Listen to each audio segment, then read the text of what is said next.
네, 시청자 여러분 안녕하십니까. 코로나19 통합 뉴스룸을 시작합니다. 잠시 후 중앙재난안전대책본부의 정례 브리핑이 있을 예정입니다. 이 브리핑은 시작하는 대로 전해드리겠습니다. 이 자리에 이충원 의학 전문기자 나와 있습니다. 어서 오십시오. 먼저 확진자 현황부터 정리해 주십시오. 네, 수도권을 중심으로 해서 국내 발생은 12명입니다. 예전에 보면 30명씩 나왔는데 좀 네. 줄어든 상황이고요. 해외 유입이 46명, 이라크 귀국 근로자들이 38명이나 나오면서 이렇게 많이 늘었습니다. 지금까지 이라크 근로자가 75명이 확진됐습니다. 네, 이 기자님 일단 현장 브리핑 듣고 다시 듣겠습니다. 자, 현장 브리핑 장면으로 함께 가시겠습니다. 김성순 질병관리본부 감염병연구센터장이 배석했습니다. 수호 통역이 함께 제공됩니다. 먼저 박능후 장관이 코로나19 대응 방안 등을 설명하겠습니다. 코로나19 중앙재난안전대책본부 1차장 박능후 보건복지부 장관입니다. 7월 26일 0시 기준 국내 발생한 신규 확진 환자는 12명이고 해외 유입 사례는 46명입니다. 확진 환자는 총 14,150명이며 현재 962명의 환자들이 치료를 받고 있습니다. 지난 금요일 이라크에서 귀국한 우리 건설 근로자 293명에 대한 진단검사 결과 75명이 양성으로 판정되어 44명이 의료기관에서 31명이 생활치료센터에서 치료를 받고 있습니다. 음성으로 판정받은 215명은 임시생활시설에서 14일간 격리생활을 하며 시설 퇴소 직전에 한 번 더 진단검사를 받게 됩니다. 뜨거운 사막지대에서 무더위와 싸우며 일하다 귀국하신 이라크 건설 근로자분들의 충분한 휴식과 빠른 쾌유를 바랍니다. 정부는 귀국 근로자들의 치유와 회복에 최선을 다하겠습니다.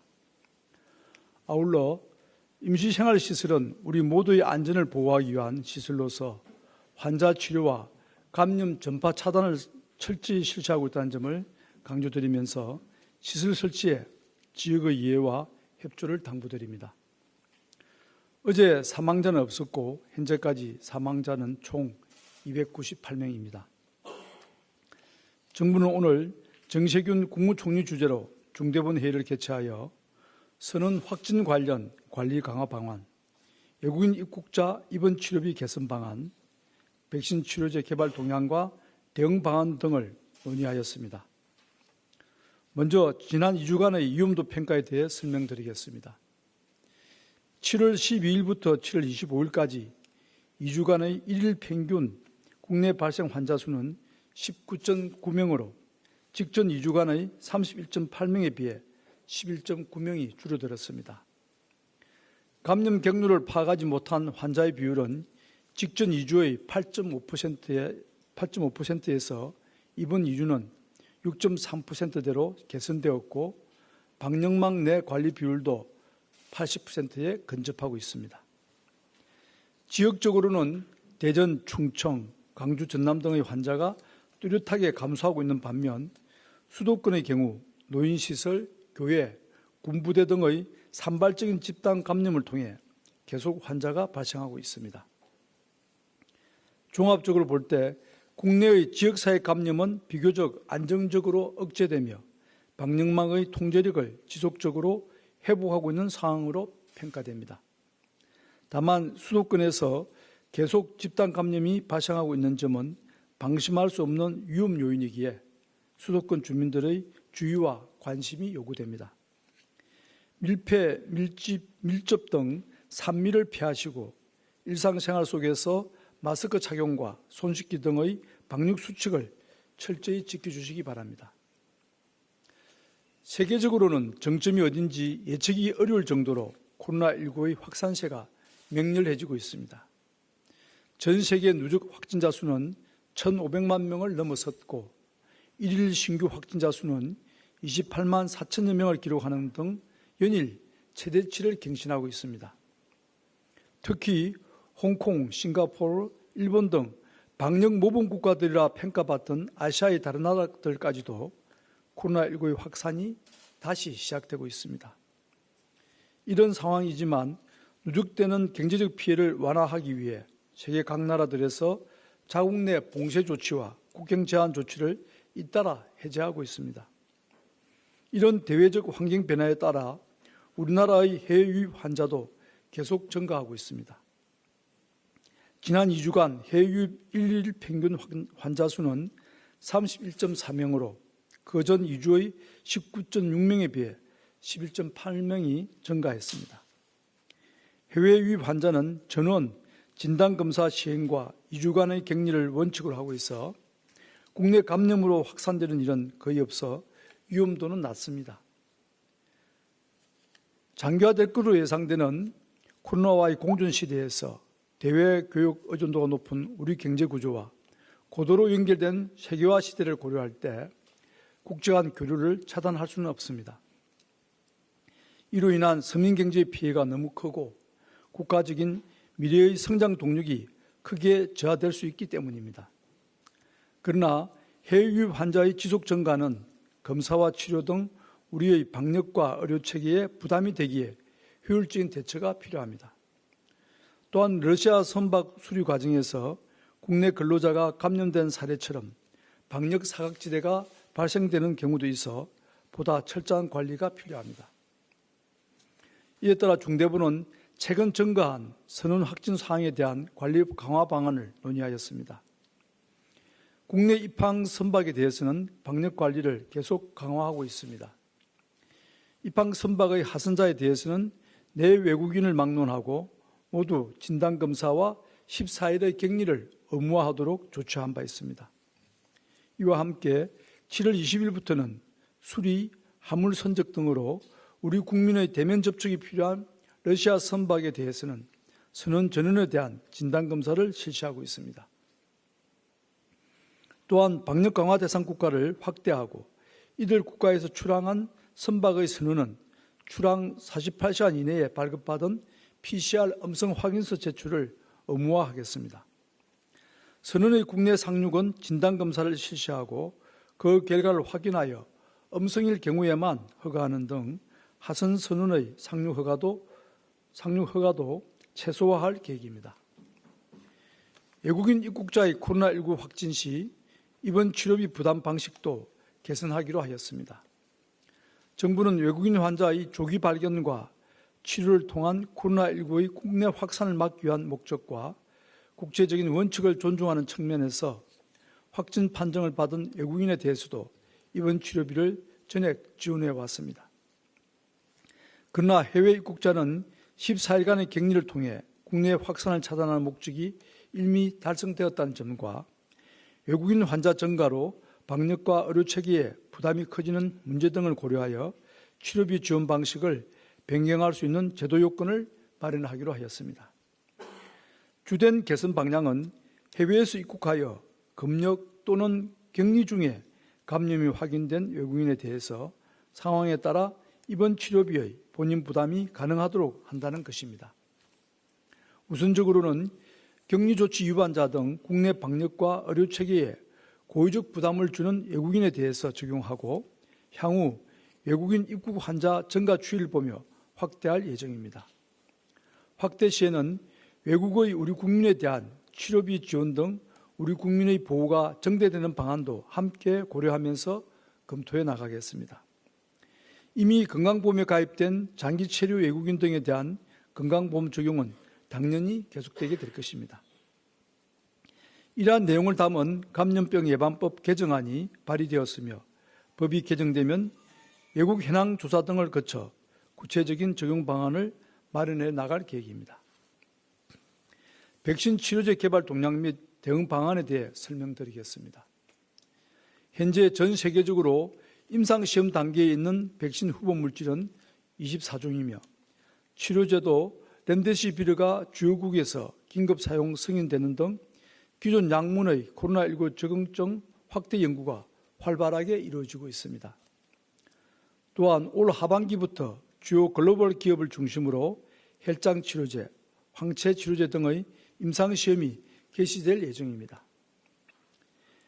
국내 백신과 치료제 개발은 반드시 끝까지 완료한다는 명확한 준칙 위에 개발에 박차를 가하고 있습니다.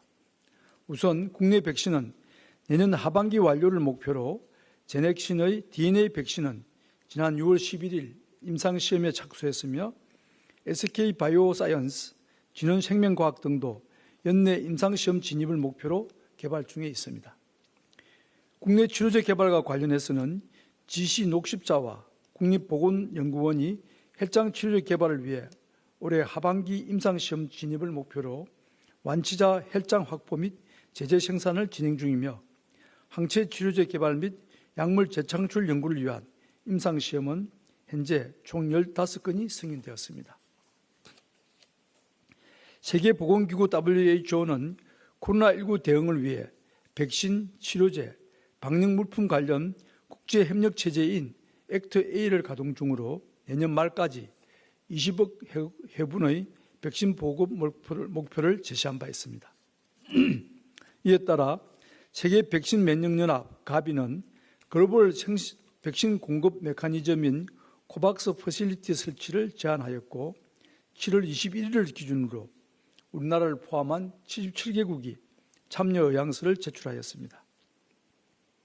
정부는 지난 6월 3일 코로나19 치료제 백신 등 개발 지원 대책을 발표하고 국내 개발과 해외 제품 확보를 병행하는 투트랙 전략을 추진하고 있습니다.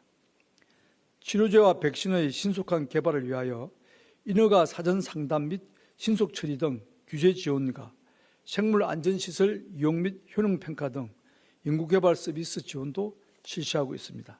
또한 공공백신 개발지원센터, 백신 실정 지원센터 등 인프라 확충도 추진 중입니다. 혈장 치료제 개발을 위해 혈장 확보를 지원하고 주요 병원을 국가감염병 임상시험센터로 지정해 국내 환자 부족에 따른 임상시험의 어려움을 해소할 예정입니다. 정부는 충분한 양의 백신을 확보하기 위한 노력도 계속하고 있습니다. 코박스 협상은 방대본 부본부장을 수석 대표로 하여 외교부 등 관계부처와 중수본, 방대본의 전문 역량을 지원하여 대응할 계획이며 지난 7월 21일 아스트라제네카, SK 바이오사이언스, 보건복지부 3자 협력 의향서를 체결하여 가장 앞서서 개발될 것으로 예상되는 백신의 국내 물량 확보에 유효한 고지를 점유하는 등 국내외 기업과 협력 체계를 구축하고 있습니다. 아울러 코로나19 치료제인 렘데시비르를 추가 확보하고 안정성과 효능이 확인된 약물은 추가 특례 수입하는 등 치료제 확보를 위한 노력도 계속하겠습니다. 세계적으로 악화되고 있는 코로나19의 확산 추세를 지켜보며 상대적으로 안정적이지만 우리 역시 방심할 수 없다는 그러한 점에서 방역 당국자로서 무거운 책임을 느낍니다. 그러나 우리는 지금까지 크고 작은 코로나19의 확산에 대응하여 훌륭하게 맞서온 성공적인 경험과 신뢰라는 저력이 있습니다. 지금까지 그래왔던 것처럼 불안해하지 않고 서로를 믿으며 각자의 자리에서 해야 할 일들을 책임있게 해낸다면 피해를 최소화하는 가운데 일상을 함께 살아갈 수 있을 것이라 믿습니다. 본격적으로 시작되는 여름 휴가와 방학 기간을 맞아 소중한 가족들과 안전하게 보내시되 밀집, 밀접, 밀폐시설 방문을 자제하고 방역 수칙을 잘 지켜주시길 다시 한번 당부드립니다. 정부도 감염의 확산을 늦추고 감염 고리를 신속히 차단하는 동시에 해외로부터의 감염병 유입이 지역사회 감염으로 이어지지 않도록 최선을 다하겠습니다. 감사합니다. 예, 지금부터 네, 지금까지 중앙재난안전대책본부의 브리핑을 보셨습니다. 북한이 코로나19 감염이 의심되는 탈북민이 개성으로 재월북해 개성시를 봉쇄하고 특급 경보를 발령했다고 밝혔습니다. 이와 관련해서 군 당국은 최근 한 탈북민이 재월북한 것은 사실인 것으로 보고 구체적인 경로와 시기 등을 조사하고 있습니다. 이효영 기자가 보도합니다. 북한이 코로나19 방역과 관련해 지난 24일부터 개성시를 봉쇄했다고 북한 매체들이 보도했습니다. 코로나19 감염이 의심되는 월남 도주자, 즉 탈북민이 재월북한 데 따른 조치라는 겁니다. 개성시에서 악성 비루스에 감염된 것으로 의심되는 월남 도주자가 3년 만에 불법적으로 분계선을 넘어 지난 7월 19일 귀향하는 비상사건이 발생했습니다. 방역기관이 이 귀향자를 검사한 결과 코로나19 감염이 의심되는 진단이 나와 모든 접촉자를 철저히 검진하고 격리 조치하고 있다고 북한 매체들은 전했습니다. 이에 따라 북한은 어제 김정은 노동당 위원장이 주재한 가운데 당 정치국 비상확대회의를 긴급 소집해 국가 비상방역체계를 최대 비상체제로 이행하는 데 대한 결정서를 전원 일치로 채택했습니다. 또 월남 도주 사건이 발생한 해당 지역 부대의 허술한 경계 근무 실태를 지적하고 당 중앙군사위원회가 이를 엄중히 처벌하고 대책을 강구하는 데 대해 토의했다고 북한 매체들은 덧붙였습니다. 우리 군 당국은 최근 한 탈북민이 접경 지역을 통해 재월북한 것은 사실인 것으로 보고 관계 기관과 긴밀히 공조하며 구체적인 경로와 시기 등을 조사하고 있다고 밝혔습니다. 군은 북한이 보도한 재월북자가 2017년 귀순한 1996년생 남성일 가능성이 높은 것으로 보고 확인 중인 것으로 알려졌습니다. 또 이 남성이 인천시 강화교동도 인근을 사전 답사했을 가능성이 있다고 보고 구체적인 동선 등을 파악하고 있는 것으로 전해졌습니다. 경찰도 경기 김포시에서 성폭행 혐의로 수사를 받던 20대 남성 탈북자가 종적을 감춰 추적 중이었다고 밝혔습니다. KBS 뉴스 이효영입니다. 서울과 경기 등 수도권에서는 해외 입국자를 비롯해 14명의 신규 확진자가 나왔습니다. 한편 지난 5월 개막 이후 2달간 무관중 경기를 이어온 프로야구가 마침내 오늘 관중들에게 문을 열었습니다. 단 입장 규모는 전체 관중석의 10%로 제한했습니다. 안다영 기자의 보도입니다. 경기 용인에 사는 70대 여성과 30대 남성이 코로나19 확진 판정을 받았습니다. 70대 여성은 어제 배우자가 확진되자 검사를 받았다가 오늘 확진 판정을 받았습니다. 30대 남성은 어제 필리핀에서 입국했으며 입국 당시에는 별다른 증상이 없었던 것으로 알려졌습니다. 국내 일자리를 구하러 그제 입국한 50대 인도인도 확진 판정을 받았습니다. 이 남성은 경기 파주시에 있는 임시 생활시설에 입소한 뒤 어젯밤 확진 판정을 받았습니다. 서울에서는 노인 복지시설인 강서 중앙데이케어센터 이용자 1명이 추가 확진돼 누적 확진자가 25명으로 늘었습니다. 또 관악구 사무실 관련 가족 1명이 추가 확진돼 총 37명이 확진됐습니다. 그제 확진자가 나온 종로구 정부 서울청사 개인정보보호위원회와 관련해선 자가격리자 17명을 포함해 57명에 대한 전수검사가 실시됐습니다. 이 중 50명은 음성 판정을 받았고 나머지 7명은 검사 결과를 기다리고 있습니다. 오늘 0시 기준 서울과 경기 등 수도권에선 해외 유입 환자 4명을 포함해 신규 확진자 14명이 나왔습니다. 코로나19 사태로 지난 5월 무관중으로 개막한 프로야구가 오늘부터 관중 입장을 일부 재개했습니다.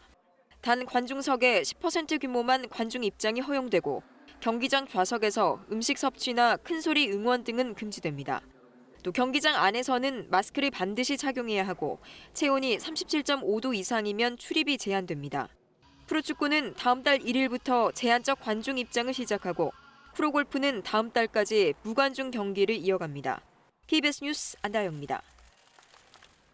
러시아 선박의 승선에 작업했던 부산항 선박 수리업체 직원들이 잇따라 확진 판정을 받은 데 이어 우려했던 2차 지역 감염이 처음 발생했습니다. 부산시 보건당국은 오늘 선박 수리업체 직원인 158번 확진자의 밀접 접촉자로 분류됐던 가족 1명이 확진 판정을 받았다고 밝혔습니다. 이로써 선원 집단 감염이 발생한 러시아 선박 페트로보노에 승선했거나 2차 감염으로 확진된 선박 수리업체 직원이나 접촉자는 모두 9명으로 늘어났습니다.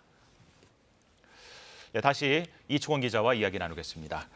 아까 중대본 브리핑이 있었는데요. 그 브리핑을 좀 정리해 주겠습니까? 네, 국내 상황은 좀 안정적으로 보입니다. 그러니까 최근 2주간을 분석했을 때 그전 2주간과 비교해서 국내 발생이 31.8명에서 19.9명으로 일 평균 11.9명이 감소했습니다. 네. 그만큼 안정적이라는 얘기고요. 또 감염 경로를 잘 모르는 비율도 8.5%에서 6.3%로 줄었습니다. 대전 또 광주에서도 많은 확진자들이 줄었고 다만 수도권에서 이제 산발적인 감염이 지속적으로 나오고 있는 상황입니다. 네. 지금 해외 상황이 더 좀 급박하게 돌아가고 그렇군요. 있는데 이라크 근로자 25명이 확진 판정을 받았잖아요. 지금까지 294명이 입국했는데 4명 중 1명꼴로 그만큼 또 이라크, 중동도 굉장히 지금 코로나19가 창궐하고 있다는 그런 뜻이죠. 그래서 이제 해외 유입 사례도 최근에 많이 늘었습니다. 네. 일일 평균 31.3명으로 늘었는데 지금까지는 이제 외국인 확진자에 대해서는 전액 무료로 진료를 해주고 치료를 예. 하고 있는 상황에서 앞으로는 좀 부담이 될 가능성이 있어서 이 감염병 예방법을 개정을 해서 외국인 확진자도 본인이 치료비를 낼 수 있는 그런 방안을 강구하겠다. 다만 상호주의 원칙에 따라서 네. 우리 국민이 다른 나라에 갔을 때 무료면 그 나라 국민은 무료로 해주고 네. 뭐 이런 원칙에 따라서 앞으로 치료비를 책정을 할 것 같습니다. 또 최근에 외국 선박에서 많은 확진자들이 나왔잖아요. 선원들, 네. 외국 선원들. 그래서 입항하고 있는 외국 선박 관리를 좀 더 강화하겠다라고 얘기를 했습니다. 예. 아까도 잠시 소식을 전해드렸는데 프로야구 관중 입장이 재개됐잖아요. 물론 팬들에게는 기쁜 일이지만 그래도 주의해야 될 점도 있겠죠. 사실상 개막이라고 볼 수 있겠죠. 뭐 2달 전에 개막을 했지만 지금 입장은 처음이니까요. 오늘 서울에 있는 잠실, 그다음에 고척구장, 또 수원구장에서 그 관중들이 입장을 했습니다. 입장할 때 전부 열을 쟀고요. 37.5도 이상이면 입장을 못했을 거고 또 네. 안에서 또 마스크를 착용을 해야 됩니다. 반드시. 또 음식을 섭취하거나 큰 소리로 응원을 하는 것은 금지되어 있습니다. 네. 또 8월 1일부터는 이제 프로축구도 재개장할 예정입니다. 예, 모두를 건강하게 잘 즐기셨으면 좋겠습니다. 자, 그리고 전 세계적으로 임상시험 단계 백신이 20개가 넘는다고 했습니다. 그런데 마지막 단계인 3상에 들어간 백신도 5개나 있다고 하는데 이 3상 시험이라는 것은 어떻게 진행이 되는 건가요? 3상이 이제 마지막 단계입니다. 그래서 대규모의 어떤 대상을 대상으로 해서 그 백신의 유효성 또 안전성을 평가하는 건데 보통 한 3만 명 규모로 합니다. 1상과 2상은 수십 명, 수백 명을 했고요. 3상은 또 이 고령층을 포함을 합니다. 1상과 2상은 젊은 층을 대상으로 했었고요. 네. 그래서 실제로 얼마나 효과가 있는지를 보는 건데 이게 좀 시간이 걸리는데 지금 뭐 세계적으로 굉장히 코로나19가 창궐하고 있는 상황에서 뭐 호주 또는 미국 또는 러시아 등지에서 지금 임상시험이 진행이 되고 있습니다. 여기는 확진자가 많이 나오고 있기 때문에 예. 이걸 비교할 수 있는 그런 상황이 되기 때문이죠. 그래서 앞서 정부에서도 얘기를 했지만 아스트라제네카 이게 영국에 있는 업체인데 옥스퍼드 예. 대학과 같이 지금 3상을 진행 중에 있는데 가장 빠르고요. 그다음에 유전자 재조합 방식이라고 검증된 방식이기 때문에 비교적 안전성이 어느 정도 있다고 보고 있습니다. 우리나라도 이제 이 아스트라제네카와 SK 바이오 사이언스라는 업체가 CMO 그러니까 위탁 생산 계약을 일단 했습니다. 그러니까 여기서 이제 백신이 나오게 되면 우리나라가 그 백신을 받아서 위탁 생산을 할 수 있으니까 우리도 어느 정도 백신을 좀 확보할 수 있는 길이 열렸다고 볼 수 있습니다. 네. 걱정인 것은 그 세계적으로 유행은 잦아들지 않고 있는데 이번 주에 신규 확진자가 최고치를 기록한 나라도 많다면서요? 그렇습니다. 점점 심해지고 있는 거죠. 그러니까 40여 개 나라에서 신규 확진자가 최고치를 지금 기록하고 있는데 이번에 보면 호주 또 일본에서도 굉장히 확진자가 많이 나오고 있고 네. 스페인에서도 다시 확진자가 나오고 있고 홍콩에서도 또 싱가포르에서도 뭐 중동에서도 많은 확진자가 나오고 있습니다. 미국은 이미 400만 명을 넘어섰고 일일 사망자가 1,000명이 넘는 상황이고요. 브라질과 인도도 100만 명을 넘어선 상황입니다. 지금까지 전 세계 1,500만 명이 넘는 확진자가 나왔고 네. 이 코로나19의 끝이 어디일지 가늠하기 힘들 정도로 코로나19는 계속 확산되고 있는 상황입니다. 네, 지금까지 이충원 의학 전문 기자와 함께 이야기 나눴습니다. 감사합니다. 자, 미국에서는 현지 시간으로 25일에도 7만 5천 명 가까운 코로나19 환자가 새로 발생했습니다. 블룸버그 통신은 이날 하루 미국에서 7만 4,800여 명의 확진자가 나왔다고 전했습니다. 특히 플로리다주에서 가장 많은 12,000여 명의 신규 환자가 나왔고 이날 숨진 사람도 124명에 이른다고 보도했습니다. 미국 존스홉킨스 대학은 지금까지 미국의 코로나19 누적 확진자 수를 417만 6천여 명, 사망자 수를 14만 6,400여 명으로 각각 집계했습니다. 빌 앤 멀린다 게이츠 재단의 빌 게이츠 회장이 문재인 대통령에게 서한을 보내 코로나19에 대한 한국의 대응을 높이 평가하고 같이 협력하기를 희망했습니다. 게이츠 회장은 지난 20일 보낸 서한에서 어려운 시기에 문 대통령이 보여준 리더십과 보건 노력의 사의를 표한다면서 코로나19 대응에 함께하기를 희망한다고 말했다고 윤재관 청와대 부대변인이 밝혔습니다. 특히 게이츠 회장은 한국이 민간 분야에서 백신 개발에 선도에 있다며 게이츠 재단이 연구 개발비를 지원한 SK 바이오사이언스가 백신 개발에 성공하면 내년 6월부터 연간 2억 개의 백신을 생산할 수 있을 것이라고 전망했습니다. 강원 영동 지역에는 나흘 동안 최대 700mm가 넘는 폭우가 쏟아졌습니다. 현재는 사실상 비가 그친 상태인데 산사태와 농경지 침수 등 피해가 상당해서 완전히 복구하려면 상당한 시일이 필요해 보입니다. 강규엽 기자입니다. 폭우를 견디지 못한 산비탈이 100여 미터 정도 그대로 무너져 내렸습니다. 나무와 뒤엉킨 흙더미는 길이 50m짜리 비닐하우스 2동을 그대로 삼켜버렸습니다. 작은 마을에 비슷한 피해를 입은 비닐하우스만 10동이 넘습니다. 우리가 이 안에서 비방 작업을 했으면, 수확을 했으면 잘못되면 매몰될 수도 있었던 그런 경우죠. 수심 5m가 넘는 부두도 걸어 다닐 수 있을 정도로 많은 토사가 쌓여 재기능을 할 수 없게 됐습니다. 지난해 태풍 미탁으로 큰 피해를 본 마을이 1년도 안 돼 또다시 물난리를 겪어야 했습니다. 물이 잘랑잘랑 잘못해서 막 들어오는 게 물이 들어와가지고 이러면 이까지 올랐어요. 이번 집중호우로 강원도에서는 이재민 40명이 발생했고 주택 39동이 침수된 것으로 잠정 집계됐습니다. 하지만 산간마을 등 일부 지역은 토사 유실로 진입로가 차단돼 현장 확인이 어려운 곳도 적지 않습니다. 때문에 피해 조사가 본격화되면 피해 규모도 더 늘어날 전망입니다. 게다가 이번 비는 사실상 멎었지만 오는 27일부터 다시 30에서 80mm의 비가 예보돼 추가 피해도 우려됩니다. KBS 뉴스 강규엽입니다. 현재 전국에 구름이 많이 끼어 있지만 구름 사이로 파란 하늘이 드러나 있습니다. 밤까지 경기 남부, 강원 영서, 충청 내륙과 남부 내륙에서는 비가 조금 내리겠습니다.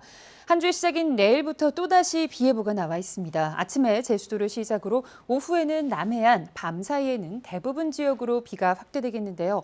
특히 남해안과 제주도에서는 내일 오후부터, 충청과 경북 북부에서는 모레 새벽부터 세찬비, 국지적으로 강한 비가 쏟아지겠습니다.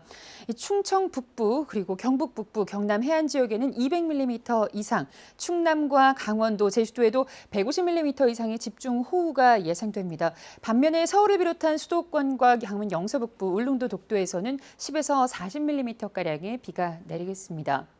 내일 아침 기온은 서울, 청주, 광주 22도 등으로 오늘과 비슷하겠습니다. 낮 최고 기온은 서울 26도, 청주 27도, 대구 28도 등으로 오늘보다 1도에서 3도가량 낮겠습니다. 바다의 물결은 서해와 남해상에서 높게 일겠습니다. 수도권 지역은 모레 아침에, 강원도는 모레 오후에 비가 그치겠지만 그 밖의 지역에서는 비가 한동안 계속될 것으로 보입니다. 기상정보였습니다. 이상으로 코로나19 통합 뉴스룸을 마칩니다. 다음 뉴스는 7시에 전해드리겠습니다. 고맙습니다.